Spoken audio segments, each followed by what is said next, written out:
Kulang pa umano ang mga negosyong idineklara ng kampo ni Vice President Jejomar Binay kahapon. Ayon sa dati niyang Vice Mayor sa Makati. Ilang kumpanya kasi na may mga kontrata sa Makati ang pag-aari rin umano ng mga binay pero sa iba raw nakapangalan.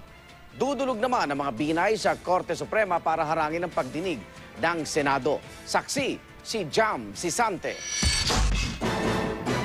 Negosyong babuyan, flower shop, at ibang pinagkakitaan ng mga binay. Naideklara raw yan lahat sa SALN ni Vice President Jejomar Binay at idinetalye muli kahapon. Yan ay para ipaliwanag ang paglaguraw ng idineklarang yaman ng mga binay. Pero ayon kay Ernesto Mercado, dating Vice Mayor ni Binay noong Makati Mayor pa siya, may iba pa raw negosyo ang mga binay na hindi idineklara.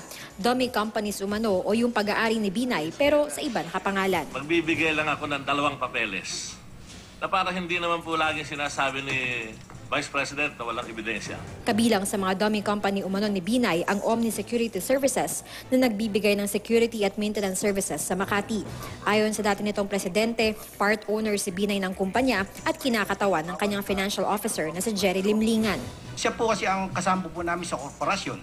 Sino pa? Si Mayor Binay. Pero wala rin siya sa... Wala po. Internal agreement lang po namin yun. Magmula umpisa. Magsimula po sa umpisa. Senator Trillanes, So in short, inaamin niyo po na naging dami kayo Opo. ni Vice President Binay. Opo.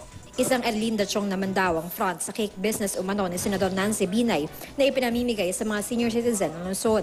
Pangalan din umano ni Chong ang ginagamit sa iba pang transaksyon ng pamilya Binay tulad ng pagbili ng isang lote sa kanto ng JP Rizal at Sampaguita Street sa Makati. Ang naunang alegasyon naman ng nilutong mga bidding para sa Makati City Hall Building 2 at iba pang infrastructure projects para paboran ang mga kontraktor na napili umano ni Binay, hindi raw bago ayon kay Ernesto Aspiliaga, dating konsehal ng Makati at naging head ng Makati General Services Department mula 1996 hanggang 2003.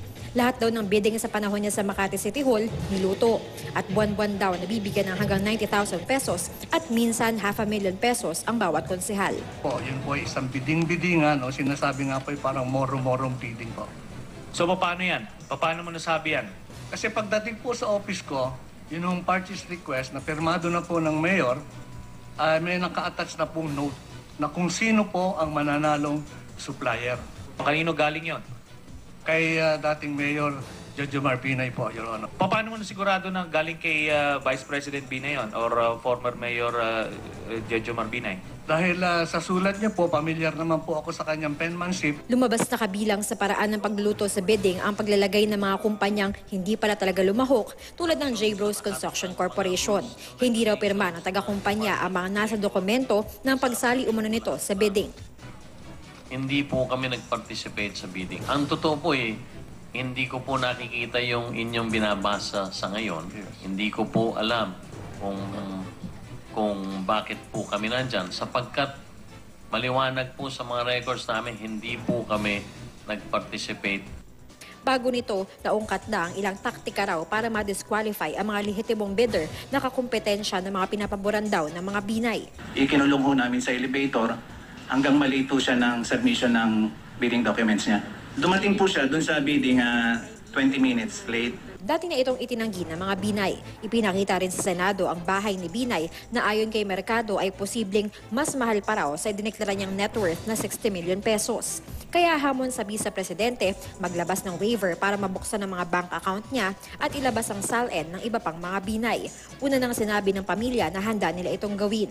I ask that the committee also write the relevant agencies, no, the DILG, the Civil Service Commission, to get the SALNs of the Vice President, the Mayor Junjun, the daughters who are in Congress.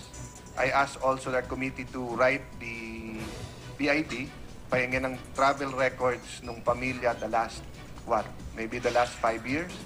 Itinuloy ang pagdinig kahit hindi sumipot si Vice President Binay at anak na si Makati Mayor Junjun Binay na inisyuhan ng sabpina. Gayon din ang pinatawag din personal secretary ng Vice Presidente na si Ebeng Baloloy. Wala rin si Limlingan. Ang mag-amang Binay at si Baloloy naghain ng jurisdictional challenge para questionin ang kapangyarihan ng komite na imbestigahan ng katiwalian umano sa Makati. Ibinasura ito ng Blue Ribbon Committee. Sa pananalita at sa pagkilos ng mga miyembro ng subcommittee, kahit hindi pa man nagsisimula ang pagdinig, malinaw na kami po ay nahatulan na. Maghahain daw sa Korte Suprema ang Binay camp ng petition for certiorari at hihingi ng temporary restraining order para itigil ang pagdinig ng Senado. Persecution na ro kasi ang nangyayari at hindi na lang inquiry. Maliwanag ko under Section 3 talaga. If there is a jurisdictional challenge, it has to be decided by the committee as a whole.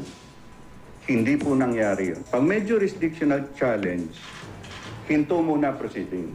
Kasi didesisyonan muna yan. Hindi naman direkta ang sagot ni Binay na dumalaw sa mga dating informal settler na inilipat sa Paradise Heights sa Smoky Mountain ng Tondo at dumalo sa isang forum bandang tanghali.